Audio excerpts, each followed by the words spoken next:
Very good evening to all of you guys. कैसे हैं आप सब? Good evening to all.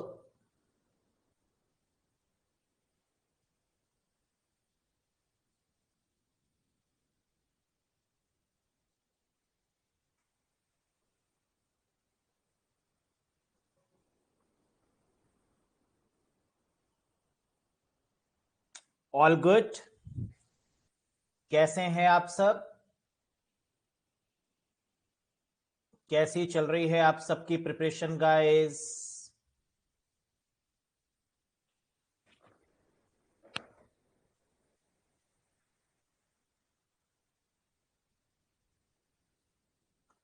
Isha, किशोर, गुड्डू, विक्रम, प्रमोद, रवीना,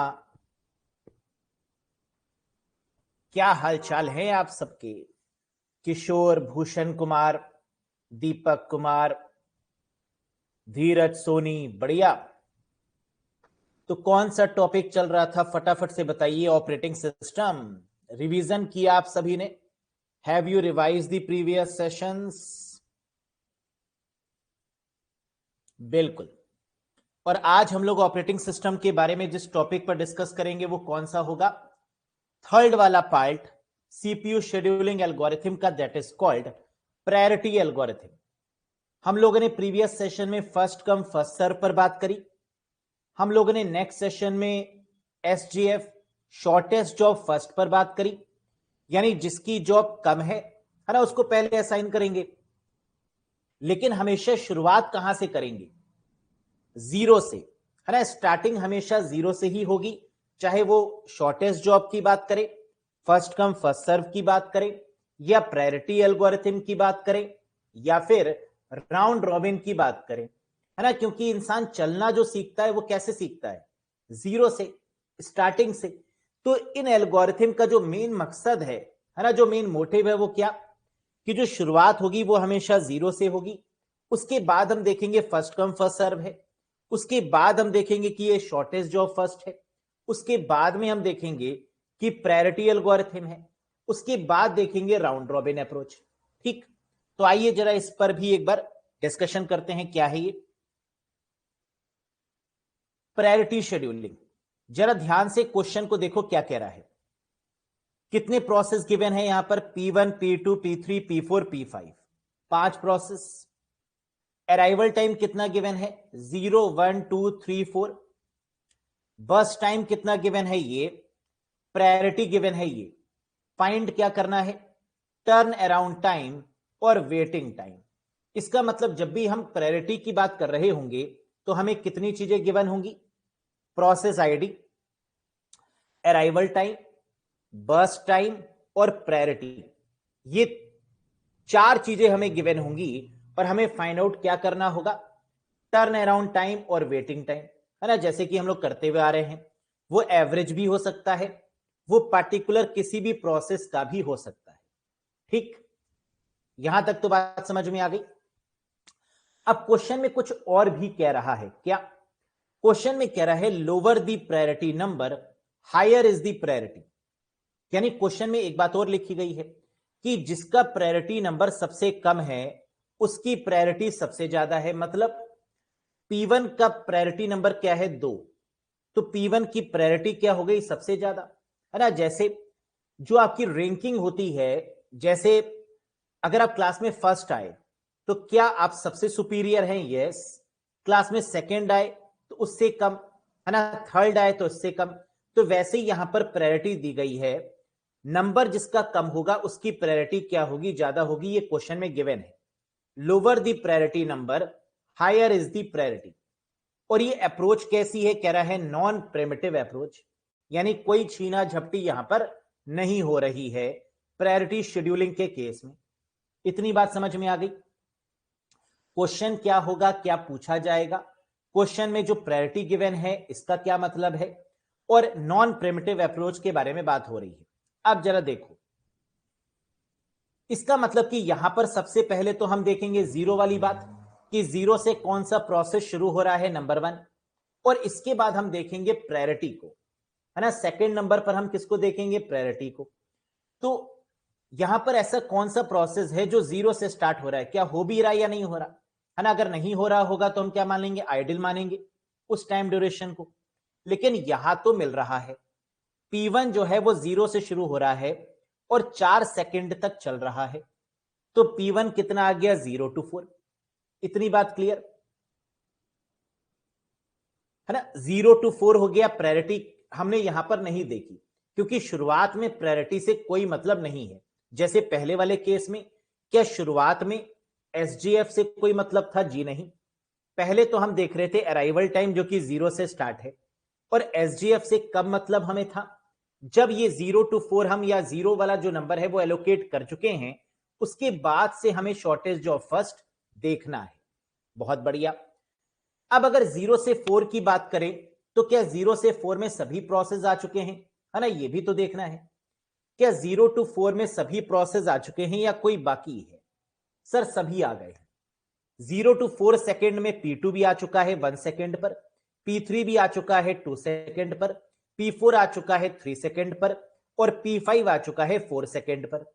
इसका मतलब अब जो अरेंजमेंट होगा वो किसके अकॉर्डिंग होगा, प्रायोरिटी के अकॉर्डिंग। तो P1 की तो प्रायोरिटी से कोई मतलब रह ही नहीं गया क्योंकि वो तो हमने बिना प्रायोरिटी के ले लिया। तो क्या जो P1 की प्रायोरिटी 2 लिखी हुई है उससे अब कोई लेना देना नहीं, बिल्कुल सही।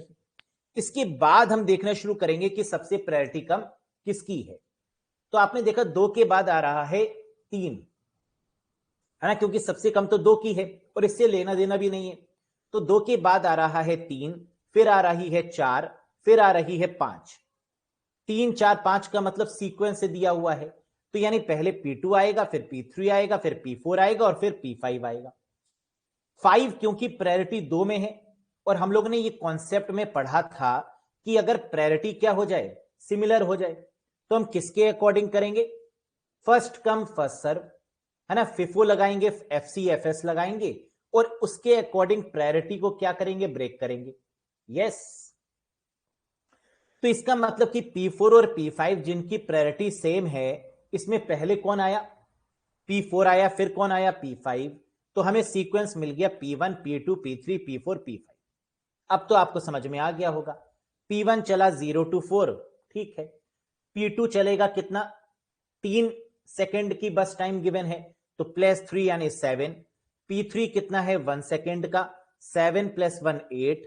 P4 कितना है 5, 8 + 5 13, और P5 है 2, 13 + 2 15। इतनी बात समझ में आ गई? यस। कोई कंफ्यूजन?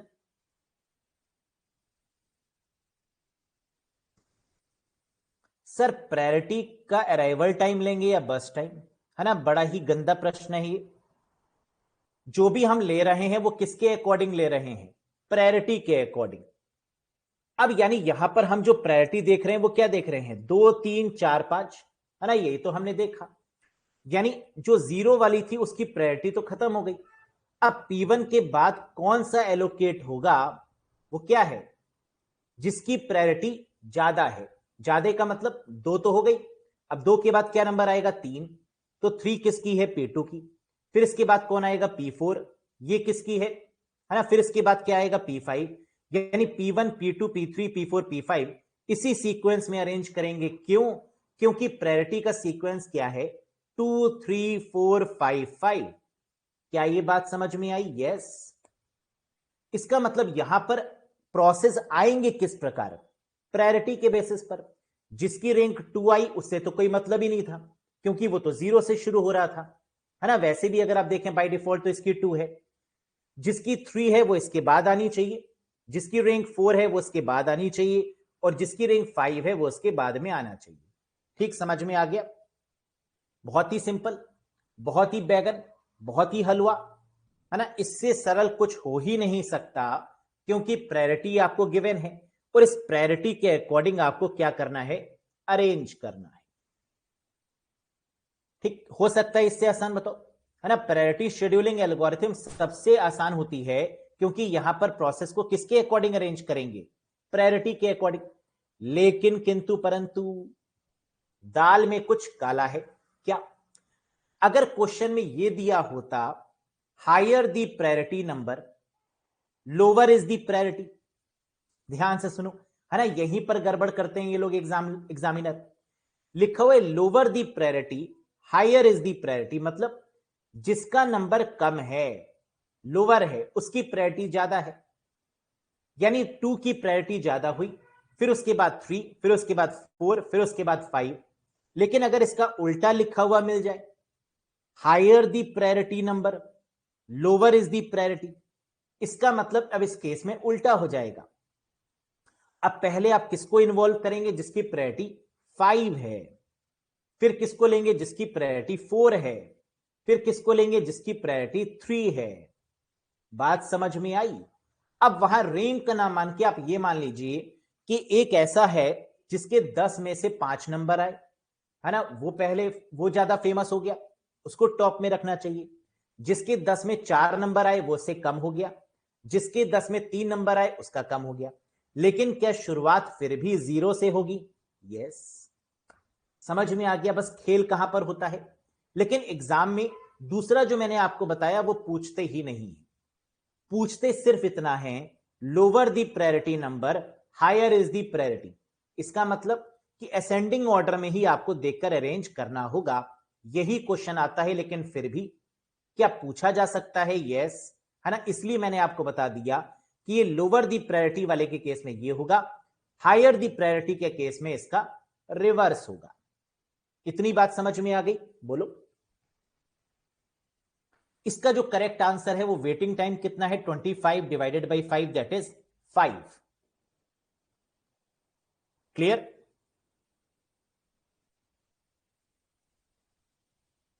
ये तो आप टर्न अराउंड टाइम तो आप फाइंड आउट कर ही लेंगे, है ना, वेटिंग टाइम तो आप फाइंड आउट कर ही लेंगे। नेक्स्ट क्वेश्चन पे बढ़े, अगर ये बात समझ में आ गई है तो चलो, है ना, और देखते हैं। अगर वाकई में समझ में आ गया है तो जरा इस क्वेश्चन को सॉल्व करो। क्या क्या गिवन है जरा अच्छे से पढ़ो। Lower the priority number higher is the priority, यानी असेंडिंग ऑर्डर में ही हमको देखना होगा। नॉन प्रिमिटिव अप्रोच है, ठीक है। प्रोसेस आईडी गिवन है P1 P2 P3 P4 P5। Arrival time given है 0 1 2 3 4। बस टाइम गिवन है ये, प्रायोरिटी गिवन है ये। फाइंड आउट करना है टर्न अराउंड टाइम और वेटिंग टाइम। करो।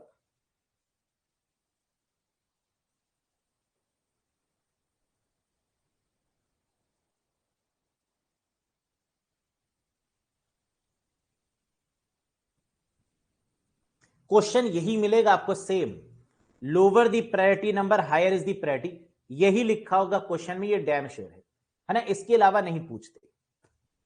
अपने आप से क्वेश्चन जनरेट नहीं करते ना, दिक्कत ये है। जनरेट कर सकते हैं लेकिन करते नहीं, इतना दिमाग नहीं लगाते। बताओ। देखो, सारा यहां पर जो फोकस है वो गैंट चार्ट बनाने पर ही है। अगर आपने गैंट चार्ट बना लिया फिर इसके बाद टर्न अराउंड टाइम भी निकाल लेंगे और वेटिंग टाइम भी निकाल लेंगे। बनाओ। बहुत बढ़िया। अब आपने कहा कि सर यहां पर हमें जो साफ साफ दिख रहा है वो क्या दिख रहा है? शुरुआत होगी 0 to 9, है ना, यानी P1 पहले आएगा, ये तो कंफर्म है। लेकिन जो P1 एग्जीक्यूट कर रहा था 0 to 9 के बीच में, क्या सारे प्रोसेस आ चुके हैं? यस, है ना, सबके सब प्रोसेस आ चुके हैं इस दौरान। इसका मतलब अब हमें इसके बाद में क्या ध्यान देना होगा? प्रायोरिटी को। और प्रायोरिटी P1 की 5 थी, इसका मतलब 5 से तो अब कोई लेना देना रह ही नहीं जाएगा। सबसे कम प्रायोरिटी किसकी है? P3 की, जो कि 1 है। तो क्या P1 के बाद में आपका P3 आने वाला है? बिल्कुल सही। P3 के बाद में आपका जिसकी प्रायोरिटी 2 है यानी P4 आएगा, फिर इसके बाद P2 आएगा और फिर इसके बाद में P5 आएगा। क्या यही सीक्वेंस आपका है? और अगर हां तो बल्ले बल्ले है। बहुत बढ़िया। आओ देखते हैं। Have a look guys. देखो, मिलाओ आंसर। तो यहां पर सबसे पहले P1 आया 0 to 9 पर, ठीक।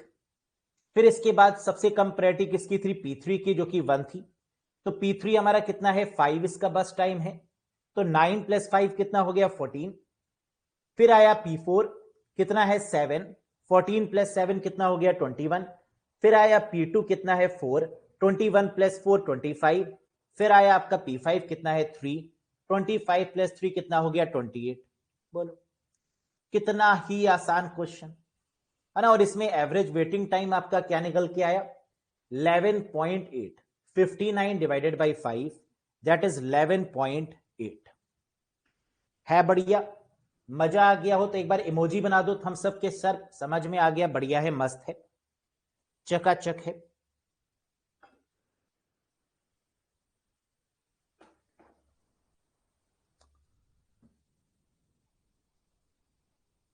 ठीक, क्या लिखा हुआ था क्वेश्चन में? Lower the priority number higher is the priority का मतलब क्या है? लोअर द प्रायोरिटी मतलब, लोअर मतलब 1, जिसकी प्रायोरिटी 1 है उसको पहले कंसीडर करेंगे, है ना। हायर का मतलब उसको पहले प्रेफरेंस दी जाएगी, प्रायोरिटी दी जाएगी, है ना। जैसे अगर आपकी रैंक 1 आती है तो घर वाले क्या करेंगे? मिठाई देंगे। और अगर रैंक सबसे लास्ट में आती है तो क्या करेंगे? पिटाई देंगे, है ना। ऐसे तो होता है। समझ में आ गई बात? लोअर दी प्रायोरिटी नंबर, अगर आपकी प्रायोरिटी नंबर लोअर है यानी रैंक आपकी कम आ रही है तो हायर इज दी प्रायोरिटी, तो आपको मोटे मोटे गिफ्ट मिलेंगे, है ना। Higher is the priority. लेकिन इसका ठीक उल्टा, अगर हायर दी प्रायोरिटी नंबर, अगर आपकी रैंक पीछे आ रही है तो लोअर इज दी प्रायोरिटी, है ना। तो आपको भगा देंगे, जाओ धनिया मिर्चा लेकर आओ, पढ़ाई लिखाई छोड़ दो। यही होता है ना कि चलो कोई काम मत करो तुम, रैंक तो आ नहीं रही तुम्हारी, पढ़ने में मन तो लग नहीं रहा, है ना। समझ में आया? चलो अब अगले क्वेश्चन पर आ जाओ। अगर समझ में आ गया तो क्वेश्चन नंबर 3 करो।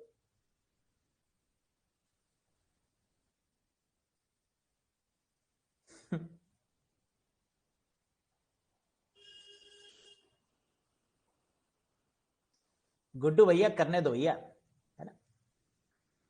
यहाँ सबका ठेका थोड़ा ले रखा है मैंने, आइसक्रीम थोड़ी ना बेच रहा हूं मैं जो मुझे सबको खुश कर देना है। क्यों भाई? मुझे तो पढ़ाना है, समझ में आए बहुत बढ़िया, है ना। आप इतने अगर वीक हो कि तुम्हें प्रायोरिटी के बारे में ही नहीं पता तो मैं थोड़ी ना समझाने वाला हूं। क्यों भाई? बोलो हाँ या ना। तो ख्वाहिशें उतनी पूरी होंगी जितनी पॉसिबल है ना। आप ये कहें कि सर ऑपरेटिंग सिस्टम को क्लास 1 से रिपीट कर दीजिए फिर से।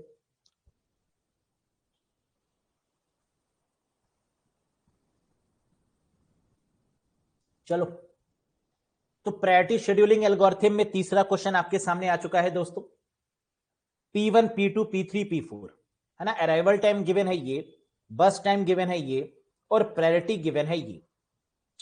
टैट निकालना है और वेटिंग टाइम निकालना है।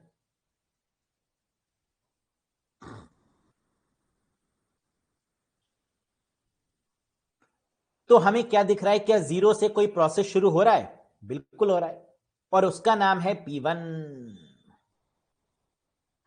तो यानी सबसे पहले कौन सा आ जाएगा? P1। P1 चलेगा 0 to 60 यानी 60 सेकेंड के लिए। और 0 to 60 के बीच में क्या P2 P3 P4 आ चुके हैं? हाँ। तो टेंशन है नहीं किसी बात की। इसका मतलब ये कि पहले तो P1 आएगा, फिर इसके बाद देखेंगे प्रायोरिटी। और प्रायोरिटी जो P1 की 3 है इससे लेना देना कुछ है नहीं। बची हुई कितने प्रोसेस है हमारे पास? P2 P3 P4। 2 1 और 4 में सबसे कम नंबर कौन सा है? 1 यानी P3, फिर 2 यानी P2, और P4 का है 4 यानी फिर आ जाएगा P4। यही आया आप सभी का सीक्वेंस। अगर ये आया फिर तो कुछ दिक्कत है ही नहीं, है ना। आप तो सिर्फ प्लस करते जाना है आपको। दर्शन करवाएं गैन चार्ट के, ये देखो, हाथ जोड़ लीजिए और दर्शन कर लीजिए। गैन चार्ट के आ चुका है। डिट्टो अगर आ गया हो तो एक बार इमोजी के साथ में डिट्टो लिखकर, है ना, सेंड कर दीजिए। Yes sir, ditto same to same आया। एक बार देख भी लो। P1 जो था वो 0 to 60 चला, बहुत बढ़िया बात है। फिर इसके बाद P3 आया, और P3 का कितना है? 40 बस टाइम। तो क्या हो जाएगा? 60 + 40 दैट इज 100। फिर इसके बाद क्या आएगा? P2, क्योंकि P2 की प्रायोरिटी क्या है? 2। कितना है P2? 30। 100 + 30 क्या आ गया? 130। और फिर P2 के बाद में लास्ट में क्या आएगा? P4। P4 कितना है? 10 यानी 130 + 10 कितना हो गया? 140, है ना। बल्ले बल्ले, यही आया। अब इसके बाद अगर ये आ गया तो क्या बच्चे की जान लोगे? टर्न अराउंड टाइम निकालो, है ना, माइनस करो। Exit time minus arrival time, तो 60 - 0, 100, 130 - 3, 100 माइनस 4 और 140 माइनस 9, ये आ गया आपका क्या, टर्न अराउंड टाइम, है ना। तो टर्न अराउंड टाइम का फॉर्मूला क्या होता है, यानी सबसे पहले आपको क्या लिखना होगा यहां पर, जो एग्जिट टाइम आपका आया है, फिर इसमें से माइनस आपको क्या करना होगा, जो आपका अराइवल टाइम है, ये आ गया टेट। वेटिंग टाइम कैसे निकालेंगे, इसके लिए आपको पहले टर्न अराउंड टाइम निकालना होगा और फिर माइनस करना होगा आपको क्या, टर्न अराउंड टाइम, तो आपके पास में ये आ ही चुका है, और माइनस करेंगे यहां से बर्स्ट टाइम 60 30 40 10, ये आ गया आपका वेटिंग टाइम। एवरेज क्या आया, तो मेरे शायद पीछे आपको दिख रहा होगा, दैट इज 68.5, है ना, that is the correct answer. समझ में आ गया, दमदार, मजेदार। तो क्या ये सबसे आसान है प्रायोरिटी शेड्यूलिंग, जी हां, यहां ज्यादा दिमाग लगाना नहीं पड़ता क्योंकि प्रायोरिटी ऑटोमेटिक दी हुई है। बस आपको सिर्फ इतना याद रखना जरूर होगा कि शुरुआत हमेशा 0 से करेंगे और उसके बाद ही प्रायोरिटी चलाएंगे, है ना। जैसे शॉर्टेस्ट जॉब में शुरुआत हमेशा हमने 0 से करी और उसके बाद में जो शॉर्टेस्ट है उस पर फोकस किया, लेकिन साथ साथ ये भी जरूर देखना है कि 0 से चलाते समय क्या उतने प्रोसेस आ चुके हैं या नहीं, है ना। अगर नहीं आए तो पहले उतने प्रोसेस को लेकर आना है, फिर उसके बाद प्रायोरिटी या फिर एसजेएफ पर फोकस करना है, ठीक। चलो आगे बढ़ते हैं, नेक्स्ट क्वेश्चन पे आते हैं, और ये रहा क्वेश्चन नंबर 4। करो इसको। तो क्या दिया हुआ है यहां पर, कह रहे प्रायोरिटी अगर होती है तो उसमें कौन सी अप्रोच होती है, नॉन प्रिमिटिव, है ना, क्योंकि प्रायोरिटी ही दे दी गई। और अगर प्रायोरिटी दे दी गई तो इसका मतलब क्या, इसमें कोई छीना झपटी हो सकती है, बिल्कुल नहीं, है ना, चांस ही नहीं है। तो क्या है यहां पर, नॉन प्रिमिटिव अप्रोच है, बिल्कुल सही। Lower the priority number higher is the priority, यानी जिसकी प्रायोरिटी सबसे कम है उसको पहले प्रेफरेंस देंगे क्योंकि हायर इज द प्रायोरिटी दिया हुआ है। शुरुआत किससे करेंगे, क्या 0 गिवन है, जी हां, 0 गिवन है P1 के पास, तो P1 का प्रायोरिटी से कोई लेना देना नहीं है ना। P1 का तो कोई लेना देना नहीं क्योंकि ये 0 to 4 चलने वाली है। क्या 0 to 4 में बाकी प्रोसेस भी आ जाएंगे, बिल्कुल आ जाएंगे, नो डाउट। तो सारे के सारे प्रोसेस यहां तक आ चुके हैं, इट मींस व्हाट, कि अब प्रायोरिटी देखते जाओ और रखते चले जाओ। तो P1 के बाद कौन सा आएगा, जिसकी प्रायोरिटी 1 है, यानी P4, फिर आना चाहिए P2, फिर आना चाहिए P3। क्या ये सीक्वेंस है आपका, बिल्कुल। अगर हां तो ये लीजिए, दर्शन करिए गैंट चार्ट के,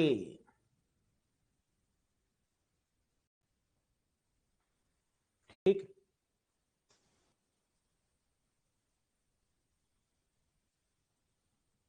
ठीक, टैट निकाल रहे हैं ना, ऐसा तो नहीं सिर्फ गैंट चार्ट बना के छोड़ दे रहे, है ना। तो टर्न अराउंड टाइम निकालना है, चाहे जितनी भी प्रैक्टिस कर ले, और वेटिंग टाइम भी निकालना ही निकालना है।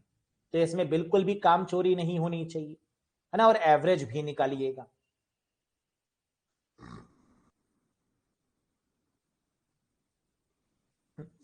बाकी सब होमवर्क में ठीक है ना, लेकिन होमवर्क में कर लेना क्योंकि आप लोग करते नहीं है बाद में, है ना, ऐसा मुझे पक्का यकीन है।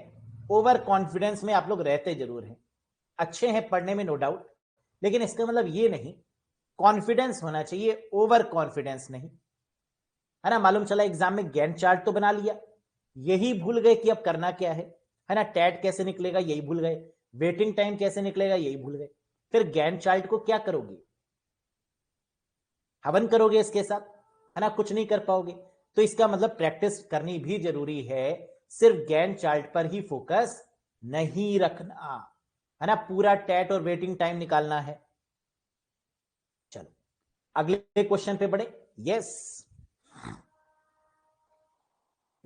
अब बात करते हैं राउंड रॉबिन एल्गोरिथम के बारे में। जो राउंड रॉबिन एल्गोरिथम है ये कैसी है, प्रिमिटिव है या नॉन प्रिमिटिव है, बता दो। ये प्रिमिटिव है या नॉन प्रिमिटिव है, बता दो मुझे। प्रिमिटिव है ना, छीन लेती है। क्यों, क्योंकि राउंड रॉबिन किस पर बात करती है, टाइम क्वांटम पे। अगर ये टाइम क्वांटम पे बात करती है तो छीन लेगा। अगर मैं कहूं कि जितने भी स्टूडेंट हैं उनको मैं आंसर करूंगा राउंड रॉबिन के अकॉर्डिंग, 1 सेकेंड हर एक स्टूडेंट के क्वेश्चन का आंसर करूंगा, तो क्या 1 सेकेंड पूरे होने के बाद मैं दूसरे स्टूडेंट पर आ जाऊंगा, जी हां। फिर 1 सेकेंड कंप्लीट होने के बाद मैं तीसरे स्टूडेंट पर आ जाऊंगा, जी हां। लेकिन क्या 1 सेकेंड में पहले वाले स्टूडेंट की प्रॉब्लम रिजॉल्व हुई? सर हो भी सकती है और नहीं भी। लेकिन अगर नहीं हुई तो क्या मैंने 2 सेकेंड दिए? नहीं दिए। मैंने 1 सेकेंड के बाद फिर नेक्स्ट स्टूडेंट। तो क्या जो पहले वाला स्टूडेंट है जिसको 2 सेकेंड की रिक्वायरमेंट थी और मैंने 1 सेकेंड दिया, क्या उस पर वापस मुझे आना पड़ेगा? जी हां। लेकिन कब? जब सारे स्टूडेंट्स की प्रॉब्लम को रिजॉल्व कर चुका हूं 1-1 सेकेंड, फिर उसके बाद दोबारा आएंगे। तो क्या पहले वाला वेट कर रहा है कि मेरा नंबर आएगा, मेरा नंबर आएगा, मेरा नंबर आएगा? यस। तो ये कैसी है? That is primitive algorithm is the round robin algorithm. पहली बात, अगर ये राउंड रॉबिन एल्गोरिथम प्रिमिटिव है तो ये किसके अकॉर्डिंग चलेगी? यानी यहां पर एक एल्गोरिथम और भी चल रही है। कौन सी? बिल्कुल सही, फर्स्ट कम फर्स्ट सर्व। यानी राउंड रॉबिन एल्गोरिथम और कुछ नहीं, ये फर्स्ट कम फर्स्ट सर्व ही है, लेकिन उसमें टाइम जुड़ गया, है ना, तभी तो बन गई क्या? Round robin algorithm. क्या इतनी बात समझ में आई? है ना, जो हमने आपको पहले भी समझाया था जब राउंड रॉबिन के बारे में एक्सप्लेन कर रहे थे। चलो अब क्वेश्चन कैसे आते हैं इस पर बात कर लेते हैं। Have a look. यही एक क्वेश्चन है जो कि फेमस क्वेश्चन है ना, यही एक क्वेश्चन है जो कि बार बार आता है, तो ये तो बहुत इंपॉर्टेंट है ना इसको, और ये है भी बहुत आसान, लेकिन आता यही है, लेकिन कोई भी आ सकता है ना। तो हम सारे लेवल के क्वेश्चंस पढ़ेंगे। आओ जरा पहले ये देख लेते हैं। कह रहे consider the following set of process that arrives at time 0। यहां पर क्या हमें अराइवल टाइम गिवन है? नहीं, है ना, इस पर्टिकुलर चार्ट में तो नहीं, लेकिन क्या क्वेश्चन में गिवन है? हां। कैसे? कह रहे consider the following set of process that arrives at time 0 with the length of the CPU burst time given in millisecond and time quantum taken as 4 millisecond for round robin scheduling। कह रहा है यहां पर जो हमारा process है वो arrive कर रहा है टाइम 0 पे। इसका मतलब क्या कि P1 का अराइवल टाइम भी 0 है, P2 का अराइवल टाइम भी 0 है, और P3 का अराइवल टाइम भी क्या है? 0 है। बोलो हाँ या ना। यही तो कह रहा है, consider the following set of process that arrives at time 0। यानी ये जितने भी प्रोसेस हैं वो कितने पर आ रहे हैं? 0 पे। लेकिन अगर ये कह रहा होता कि these processes arrival time are 0,1,2, इसका मतलब कि P1 का 0 है, P2 का 1 है और P3 का क्या है? 2 है, तब ये हो जाता। लेकिन यहां पर कह रहा है कि सबका अराइवल टाइम क्या है? फिक्स है, दैट इज 0। तो P1 का 0, P2 का 0 और P3 का 0। ये आप समझ गए, बहुत बढ़िया। बस टाइम यहां पर गिवन है, यानी सीपीयू टाइम गिवन है क्या? 2433। फाइंड आउट क्या करना है? Turn around time. क्या यहां पर कोई नई चीज गिवन है? हां। क्या? टाइम क्वांटम, और वो है 4 मिली सेकेंड का। टाइम क्वांटम जितना कम होगा उतना अच्छा होगा, या जितना ज्यादा होगा उतना अच्छा होगा? पहले तो ये बताओ, टाइम क्वांटम कम होना चाहिए या ज्यादा होना चाहिए? सोच के बताना। सर लेस होना चाहिए। क्यों? अगर टाइम क्वांटम लेस होगा तो वेटिंग टाइम भी क्या होगा? लेस होगा। और अगर वेटिंग टाइम कम होगा तो रिस्पॉन्स टाइम क्या हो जाएगा? हाई हो जाएगा, है ना। जैसे मैंने रखा कि 1 सेकेंड में हर एक स्टूडेंट के क्वेश्चन का आंसर करूंगा, और मैंने अगर 1 सेकेंड से बढ़ाकर 5 मिनट कर दिया, तो पहले स्टूडेंट का टाइम फ्रेम कितना हो गया? 5 मिनट्स। दूसरे का कितना हो गया? 5 मिनट्स। तीसरे का कितना हो गया? 5 मिनट्स। तो अब जो चीज हम 60 सेकेंड्स में कंप्लीट कर रहे थे, है ना, वो बढ़ के कितनी हो जाएगी? Multiply by 5। हुआ नहीं हुआ? तो वेटिंग टाइम क्या हो गया? इंक्रीज हो गया। तो टाइम क्वांटम जितना कम होगा उतनी ही round robin scheduling better perform करेगी, है ना। ये बात तो कंफर्म है। Very good. अब जरा इस पर फोकस करते हैं, क्या कह रहा है। अब यहां पर जो टाइम क्वांटम है वो किसमें अप्लाई होगा? ये जो सीपीयू टाइम है ये 24 मिली सेकेंड का ही तो है। इसका मतलब यानी P1 को प्रोसेस होने में कितना टाइम लग रहा है? 24 मिली सेकेंड का। P2 को प्रोसेस होने में कितना टाइम लग रहा है? 3 मिली सेकेंड का। और P3 को प्रोसेस होने में कितना टाइम लग रहा है? 3 मिली सेकेंड का, लेकिन देना कितना है टाइम, 4 मिली सेकेंड। तो क्या होगा, तो होगा ये कि पहले P1 पर जाएंगे हम, है ना, क्योंकि ये फर्स्ट कम फर्स्ट सर्व के बेसिस पर होगा, तो पहले P1 होगा, फिर P2 होगा, फिर P3 होगा। तो P1 पे जाएंगे और 4 सेकेंड दे देंगे, बोलो हाँ या ना। P1 पर जाएंगे, 4 सेकेंड दे देंगे, लेकिन कितना रिमेनिंग रह गया क्या पूरा हो गया, नहीं सर, 20 बच जाएगा, बिल्कुल सही। P2 पे जाएंगे और 4 दे देंगे, सर 4 तो दे ही नहीं पाएंगे, क्योंकि यहां पर है क्या, 3 है, तो 3 देंगे। फिर P3 पर जाएंगे और कितने देंगे, 4, लेकिन 4 तो चाहिए ही नहीं, 3 मिली सेकेंड में काम खत्म, है ना, टाटा बाय बाय। तो ये भी हो गया। तो पहले प्रोसेस में P1 आया, P2 आया, P3 आया, क्या P1 दोबारा आएगा, जी हां। कितनी बार आएगा P1, जरा सोच के बताओ। अगर 4 सेकेंड के लिए पहली बारी में ये खत्म हो गया, तो फिर P1 कितनी बार और आएगा, सर 24 माइनस 4 यानी 20, और 20 डिवाइडेड बाई 4 यानी 5 बार और आएगा, यानी टोटल कितनी बार आना चाहिए, 6 बार, है ना, क्योंकि 24 को 4 से डिवाइड करेंगे तो क्या आएगा, 6 आएगा। तो यानी P1 टोटल कितनी बार आएगा, 6 बार आएगा। ये बात समझ में आ रही है, वेरी गुड। और P2 P3 तो एक ही एक बार आएंगे। चलो आओ जरा देख लेते हैं, बस यही है।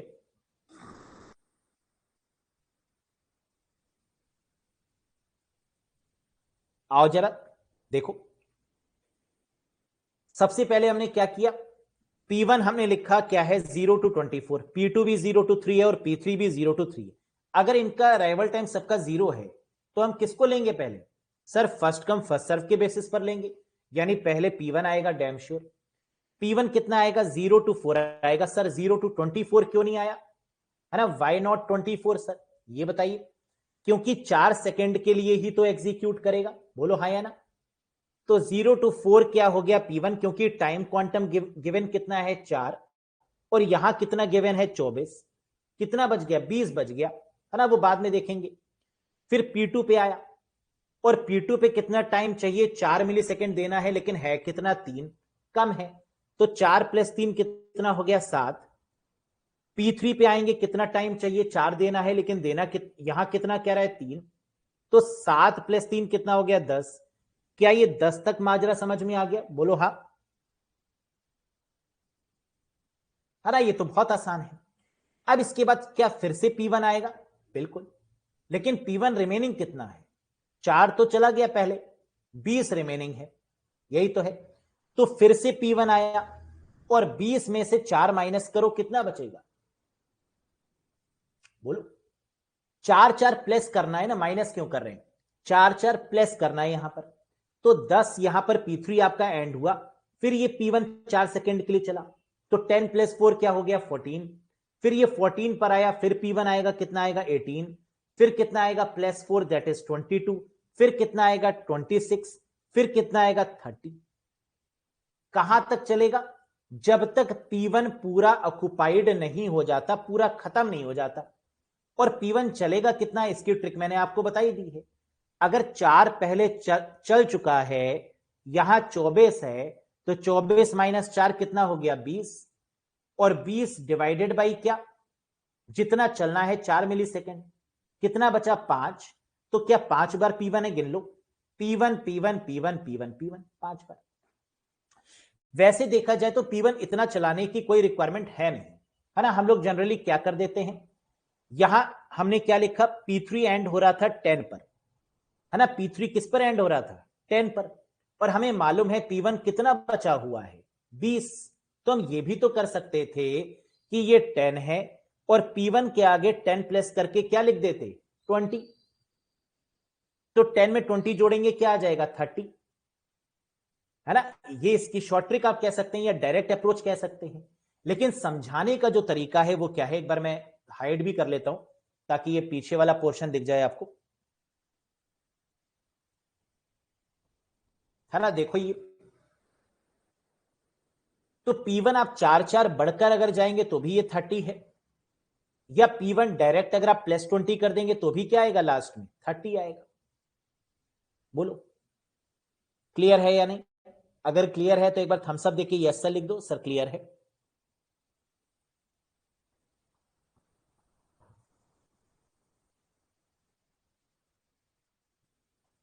समझ में आ गया? और यही क्वेश्चन बहुत बार आया। अब देखो इसका क्या टर्न अराउंड टाइम निकाल लेंगे आप, है ना, कोई दिक्कत नहीं। आपको पता है कि P1 का आपका जो, अब देखो एक चीज ध्यान देनी पड़ेगी, P1 का जो एग्जिट टाइम है वो क्या है? P1 का एग्जिट टाइम 4 है? नहीं। P1 पूरा कंप्लीट कब हुआ? 30 पर। P2 का क्या है? P2 तो एक ही बार आया था, 7 है। P3 का क्या है? एक बार आया था, है ना, 10 है, 10 लिख दिया। और माइनस किससे करते हैं?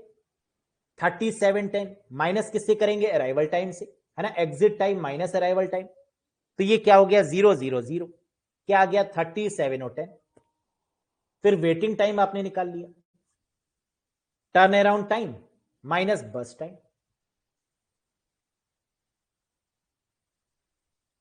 बोलो, किसी भी तरीके का कोई डाउट कि आगे नेक्स्ट क्वेश्चन पे बढ़े तो एक बार बोल दो next question sir.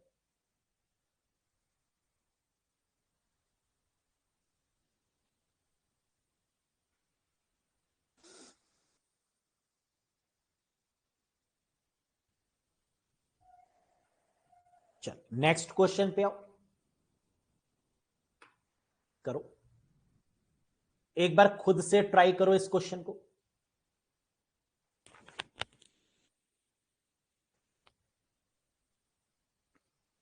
Consider the set of 5 processes whose arrival time and bus time are given below. If the CPU scheduling algorithm is round robin with a time quantum of 2 units, calculate the average waiting time and average turnaround time. करो।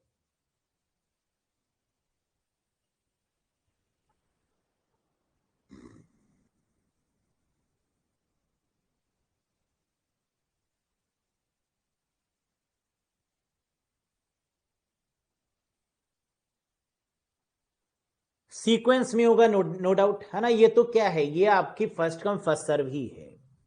बस ये जरूर देख लेना कि sequence proper इसी manner में होगा पूरा पी नॉट से P4, जरूरी नहीं।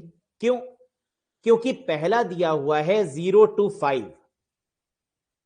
क्या 0 to 5 में ये सारे प्रोसेस आ रहे हैं? जी हां। लेकिन फिर है टाइम क्वांटम, तो सीक्वेंस आपका खराब करेगा क्या? टाइम क्वांटम, है ना, ये सीक्वेंस को हानि पहुंचाएगा। क्यों? क्योंकि अब आप जो टाइम लेंगे वो 0 to 5 नहीं लेंगे, वो क्या लेंगे? 0 to 2 लेंगे, क्योंकि टाइम क्वांटम आपका 2 यूनिट है। और अगर 2 यूनिट है तो 0 से 5 में सभी प्रोसेस आ रहे हैं या नहीं, है ना, इसको जान के आप करेंगे क्या? जबकि आपको चाहिए 0 to 2 में क्या सभी प्रोसेस आ रहे हैं या नहीं, है ना, जो कि यहां पर नहीं आ रहे। तो 0 to 2 में आपके कौन कौन से आ रहे हैं? सर P0 आ रहा है, P1 आ रहा है और P2 आ रहा है। ये 3 प्रोसेस आपके पहले आए हैं। क्या इतनी बात समझ में आई है? फिर दोबारा से ये जाएगा किस पे? P0 पे, है ना, क्योंकि P0 अभी रिमेनिंग बाकी रह गया है। फिर ये देखेगा क्या वहां तक सारे प्रोसेस इंक्लूड हो गए? बिल्कुल हो गए होंगे, है ना, क्योंकि P0 P1 P2 के बाद में इतने सारे प्रोसेस लाइंड अप हैं। तो इसका मतलब एक बार वो P0 पे फिर जाएगा, फिर वो सोचेगा कहां जाना है ना, अपने अकॉर्डिंग।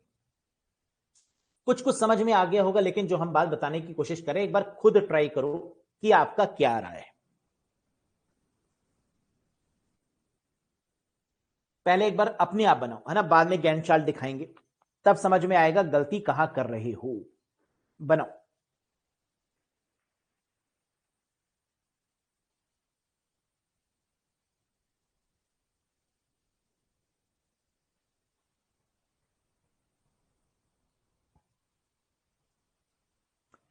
ये क्वेश्चन मजेदार इसलिए है क्योंकि यहां पर 0 से 2 में सारे प्रोसेस चले नहीं, है ना, इसलिए मजेदार है। अब जरा आओ इसके गैंट चार्ट पर आते हैं।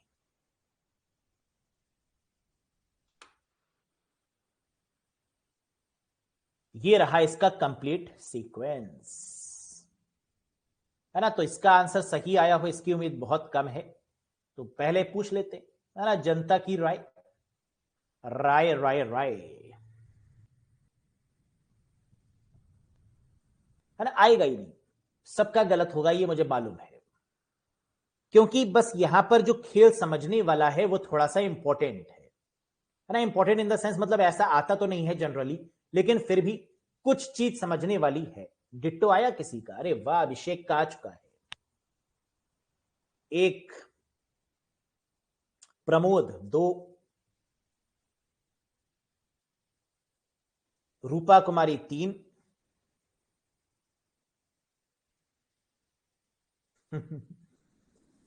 चलो आओ चलो एक बार देखते हैं, है ना, क्या है ये माजरा। प्रोसेस आईडी क्या है? P0, P1, P2, P3, P4, ठीक है। अराइवल टाइम ये गिवन है, बस टाइम ये गिवन है, ठीक। बाकी टेट और WT से हमें कोई मतलब नहीं, क्योंकि अगर ये बन गया तो वो तो आ ही जाएगा, है ना, यही तो है। अब जरा सबसे पहले ये समझो कि जो सीक्वेंस है वो क्या है, यानी जो मैंने ये लिखा हुआ है ना, P0, P1, P2, P0, P3, P4, P1, P0, P4, है ना। जीरो को क्या बोलते हैं? नॉट बोलते हैं, याद रखना। तो मैं अगर P0 बोल रहा हूं, इसका मतलब क्या है? P0 है, ठीक, वेरी गुड। अब हम गैंट चार्ट को बाद में देखेंगे, पहले हम ये देख लेते हैं कि ये जो सीक्वेंस हमने ये जनरेट किया ये कैसे आया है। तो यही सीक्वेंस है ना, पहले इसको जरा देखो क्या कह रहा है। पहले P0 आएगा, बिल्कुल सही बात है, क्योंकि शुरुआत हमेशा किससे होगी? 0 से, और इसी रीजन से सबसे पहले क्या आ रहा है? P0 या P0 आएगा, है ना। इसमें तो कोई डाउट नहीं कि पहले P0 क्यों आया, क्योंकि इसकी शुरुआत 0 से हो रही है, तो पहले P0 ही आएगा। लेकिन ये चलेगा कितना? तो देखो मैंने क्या लिखा है, 0 to 2, यही है। 2 क्यों चलेगा? What is the reason of 2? क्योंकि यहां पे टाइम क्वांटम कितना दिया हुआ है? 2। लेकिन 0 to 2 में चलने में कितने प्रोसेस आ चुके हैं, जरा मुझे ये बताओ, हाउ मेनी प्रोसेस?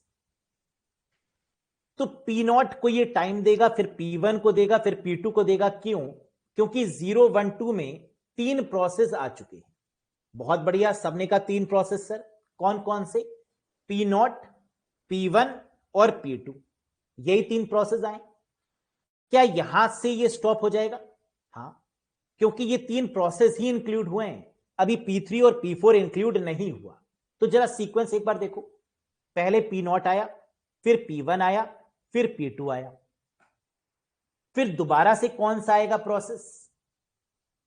जो रिमेनिंग रह गया होगा, है ना। और अगर 2 में अगर आप देखें तो 2 सेकंड, यानी P0 को कितने रह गए होंगे? 3 रह गए होंगे पहली बारी में, और P1 को कितने रह गए होंगे यहां पर अगर आप देखें तो 1, है ना, 1 बच रहा होगा यहां पर। चलो आप धीरे धीरे इस बात को समझते हैं।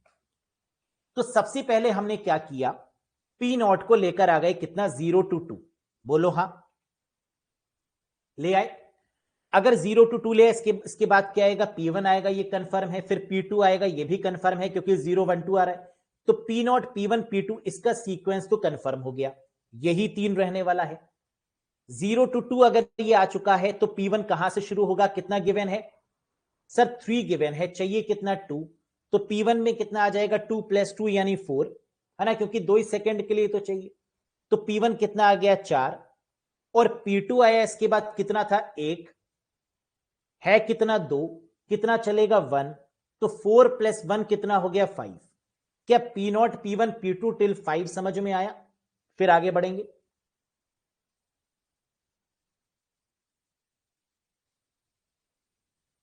ठीक, यहां तक तो कुछ था ही नहीं। ये 3 क्यों चले, इतना समझ में आ गया, बहुत बढ़िया। पहले क्या था? P0 कितना चलना था? 2 सेकेंड। अगर ये 2 सेकेंड चल गया तो कितना बचा? 3 बचा। फिर P1 कितना चला? 2 सेकेंड।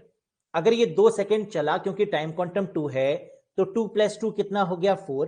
P1 का कितना बचा सर? 1 बच गया, लिख दिया मैंने, है ना, काट के लिखते जाओ, 1 बच गया। और फिर P2 कितना गिवन है? 2 सेकेंड। लेकिन क्या P2 के लिए 4 + 2 6 होगा? नहीं, क्योंकि यहां पर P2 कितना गिवन है? 1। टाइम 1 सेकेंड चाहिए, देना कितना था? 2, दे ही नहीं पाएंगे। तो यानी P2 में कितना आ गया? 4 + 1 5। क्या ये पूरा कैंसिल हो गया? जी हाँ। क्या P2 दोबारा कभी आएगा? देखो, कभी नहीं आएगा, है ना। उसके बाद देखो P2 का रास्ता बंद हो गया आने का, क्योंकि ये पूरा का पूरा एग्जीक्यूट हो गया 1 सेकेंड के अंदर ही। ठीक, सत्यम शिवम, वेरी गुड, बहुत बढ़िया क्वेश्चन है। है ना, इतना समझ में आ गया आपका। अब आगे बढ़ते हैं। अब दोबारा कौन सा आएगा? अब जरा एक चीज ध्यान दो कि जब हम 5 पर पहुंच रहे हैं, यानी P0 P1 P2 का जब 5 तक पहुंच रहे हैं, तो क्या सारे प्रोसेस आ चुके हैं इस दौरान तक? क्या अब तक सारे आ चुके हैं? यस सर, अब तो सारे आ गए। तो यानी एक तरीके से फर्स्ट कम फर्स्ट सर्व वाली अप्रोच ही लगनी चाहिए, लेकिन किस बेसिस पर? टाइम क्वांटम के बेसिस पर। हाँ, वेरी गुड। तो अब कौन सा आएगा सर? अब आएगा P0 फिर से, है ना, क्योंकि अभी ये बचा हुआ है। तो P0 हमारा कितना गिवन है? 3। कितना चाहिए? 2। तो कितना आ गया? 5 + 2 यानी 7। P0 कितना हो गया? 7। क्या ये बात समझ में आई? अगर ये 7 हो गया तो बचा कितना सर? 1 बचा। अब एक अभी भी ये बचा होगा, है ना, P2 तो ये खत्म हो गया था, अब ये कितना बचा? 1 बचा। अब इसके बाद क्या आएगा? 2 सेकंड की रिक्वायरमेंट किसको है? देखो, अराइवल टाइम 3। 2 सेकंड की रिक्वायरमेंट किसको है? P3 को। 2 सेकंड आएगा P3 के पास, कितना देगा? 7 + 2 9 हो गया। अगर ये 2 सेकंड कंज्यूम करके यहां पर 9 हो गया, तो क्या P3 दोबारा आएगा? नहीं। 2 सेकंड की रिक्वायरमेंट थी, 2 सेकंड हमने दे दिए, है ना, ये बिल्कुल 0 हो गया। अब कहां जाएगा ये बताओ? अब किसके पास जाएगा? P3 तो समाप्त हो गया, P4 उससे पूछेगा तुम्हें कोई रिक्वायरमेंट है ना, जाएगा सबके पास टाइम के अकॉर्डिंग। तो P4 कहेगा हां भाई, मुझे 3 सेकंड देने हैं। उसने कहा है ही नहीं मेरे पास, मैं 2 सेकंड दे पाऊंगा। यानी फिर ये बचेगा, कितना बच जाएगा? 1। 2 जुड़ेगा P4 में, कितना हो जाएगा? 9 + 2 11। क्या यहां तक बात समझ में आ गई? बोलो हाँ या ना। बहुत सिंपल। अगर ये P4 11 हो गया, अब हमारे पास क्या क्या बचा हुआ है सर? P1 बचा है, P0 बचा है और P4 बचा है ना, यही तो हमारे पास रिमेनिंग रह गए। तो अब इसके अकॉर्डिंग आपको फिर से डालना होगा। तो पहले 1 सेकेंड आपका P1 ले लेगा, क्यों? क्योंकि इसका अराइवल टाइम 1 है, यहां पर आ गया। फिर P0 आ गया 1, 12 + 1 क्या हो गया? 13, और फिर +1 क्या हो गया? 14। क्या ये बात समझ में आ गई? बोलो हाँ या ना। हमने क्या किया? टाइम क्वांटम के अकॉर्डिंग अरेंज किया, नंबर 1, है ना, सबसे बड़ी बात। लेकिन टाइम क्वांटम में हमने ये भी देखा, क्या ये प्रोसेस पूरा पूरा कंज्यूम हो रहा है या नहीं। अगर नहीं तो हमने इसको फिर से आगे बढ़ाया, और दोबारा में जब तक ये 0 नहीं हो जाता तब तक इसको फिर से लाते गए। अब लास्ट में अगर आप देखेंगे, क्या सभी प्रोसेस 0 हो चुके हैं? यस। क्या सभी प्रोसेस गैंट चार्ट में आ चुके हैं? जी हां। क्या ये चीज समझ में आ गई, या थोड़ा सा कंफ्यूजन अभी भी है? अगर है तो एक बार लिख दो सर, थोड़ा सा कंफ्यूजन अभी भी रह गया है, या पूरा समझ में आ गया? वैसे तो रहना नहीं चाहिए। क्यों नहीं रहना चाहिए? जरा एक चीज यहां से समझने की कोशिश करो, कौन सा प्रोसेस कितनी बार चलेगा, है ना, जरा ये देखो। सर अगर हम नॉर्मली चेक करें तो हमें समझ में आ रहा है कि P0 3 बार चलेगा। क्यों? क्योंकि 2 2 4 और 1 5। क्या इतनी बात क्लियर है ना, जो कॉमन सेंस कहता है। देखो P0 कितनी बार चला? 3 बार। एक ये आ रहा है P0, फिर एक P0 ये आ रहा है, फिर एक P0 ये आ रहा है। ये चीज तो समझ में आ गई ना कि P0 3 बार चलेगा। क्यों? क्योंकि बस टाइम 5 है, रिक्वायरमेंट कितने की है? 2 की। तो 2 2 4 और 1 5। यस। P1 कितनी बार चलेगा सर? 2 बार। कैसे? 3 बस टाइम गिवन है, पहली बारी में 2 कंप्लीट करेगा, फिर 1 कंप्लीट करेगा, 2 + 1 3। ये बात समझ में आ गई। P2 कितनी बार चलेगा सर? 1 बार, क्योंकि ये 2 से कम है तो एक ही बार चल पाएगा। P3 कितनी बार चलेगा? 1 बार। P4 कितनी बार चलेगा? 1 बार। नहीं, 2 बार, क्योंकि 3 गिवन है, 2 + 1 क्या हो जाएगा? 3। एक बार 2 चलेगा, एक बार 1 चलेगा। अगर आपको यह समझ में आ गया कि प्रोसेस कितनी बार चलेगा, तो कोई दिक्कत है ही नहीं। जो खत्म होते जाएं उसको कैंसिल करते जाओ, और first come first serve approach को लगाते जाओ, लेकिन किसके अकॉर्डिंग? अराइवल टाइम के अकॉर्डिंग। यही तो है, बस इतनी सी तो बात है। सीक्वेंस के अकॉर्डिंग ही तो आपको चलाना है। कुछ कुछ समझ में आ गया होगा, अगर नहीं तो एक बार फिर से अच्छे से देखो, अपने आप करके देखो, बार बार करके देखो। बहुत हलवा क्वेश्चन है और टाइम क्वांटम एक ऐसा पार्ट है जिससे, जो मैंने आपको ये वाला क्वेश्चन दिखाया था ना, फर्स्ट वाला, gate exam, PGDCA exam, O level exam, DSSB exam, सब कोई भी पेपर आप उठा के देख लीजिए टफेस्ट लेवल का, ये आपको मिलेगा ही मिलेगा, है ना। इस क्वेश्चन की खास बात क्या है, कोई भी एग्जाम किसी ना किसी ईयर में आपको ये जरूर मिलेगा, 101%, ये डैम श्योर है। इतना पॉपुलर क्वेश्चन है और ये इतना पॉपुलर हो गया है कि जो 2-3 बार एग्जाम देते हैं ना, उनको तो इसका आंसर भी रट गया है कि सर इसका आंसर ही यही आएगा, है ना, तुरंत लगा के चले आते हैं। अरे जब इतनी बार देख लेंगे और मालूम है ये आएगा ही आएगा तो रट नहीं जाएगा, है ना। आप खुद ही देख लो, अगर 1-2 बार आप देख लेंगे या एक ही बार आपने देखा तो आपको खुद पता चल जाएगा कि सर इसका आंसर 5.6 है, और इसका वेटिंग टाइम भी इतना मजेदार है कि ऐसे ही याद हो जाता है ना। 5 और 6, 5.6 लगा देते हैं ऐसे। लेकिन ऐसी चीजों में गलती भी होती है ना। अगर वो नंबर यहां पे हेर फेर कर ले और जल्दी में आप 5.6 लगा दें, क्योंकि मुझे पता है ये इंपॉर्टेंट है, तो उनको भी तो पता है ना कि ऐसा कोई टीचर जरूर होगा जो बता रहा होगा कि ये इंपॉर्टेंट है, ये आएगा, है ना। तो ये नंबर चेंज भी कर देते हैं, अलर्ट रहने की रिक्वायरमेंट है। तो इसलिए कॉन्सेप्ट समझो, है ना, रटो नहीं। तो अगर ये समझ में आ गया अच्छे तरीके से, तो ये रहा एक होमवर्क का क्वेश्चन जिसको करना मन लगा के बढ़िया तरीके से, और फिर इसका सॉल्यूशन हम आपको प्रोवाइड करेंगे। यस, तो that's all for today guys, है ना। और भी तरीके के क्वेश्चंस को देखेंगे जो प्रीवियस ईयर में आए, जो कि मोस्ट इंपॉर्टेंट क्वेश्चंस थे। अब आप लोग कल क्या करेंगे, यानी आज जो रिमेनिंग टाइम बच गया है, कल जब सेशन शुरू करेंगे उससे पहले आपको क्या करना है, एक बार फर्स्ट कम फर्स्ट सर्व लगा के देखिएगा अपने पास, प्रायोरिटी भी लगा के देखिएगा, फिर से शॉर्टेज ऑफ फर्स्ट भी फिर से लगा के देखिएगा, और राउंड रॉबिन भी फिर से। लेकिन एक एक क्वेश्चन लगा लीजिएगा ताकि आपको चारों के चारों में जो डिफरेंस है वो समझ में आ जाए, है ना। क्योंकि अभी हमने क्या किया, धीरे धीरे सॉल्व किया, तो आपको कॉन्सेप्ट समझ में आते गए। लेकिन अगर चारों क्वेश्चन एक साथ अगर मिल जाए तो कंफ्यूजन बढ़ेगा, जी हाँ, है ना। थोड़ा थोड़ा आप कंफ्यूज हो जाएंगे कि यार इसमें क्या करें। तो चारों क्वेश्चन के एक एक क्वेश्चन को अपने पास में रखना और चारों तरीके से सॉल्व करने की कोशिश करना। ठीक, बाकी मिलते हैं कल कुछ और हाई लेवल क्वेश्चंस के साथ। That's all for today guys, thank you very much, bye bye and take care.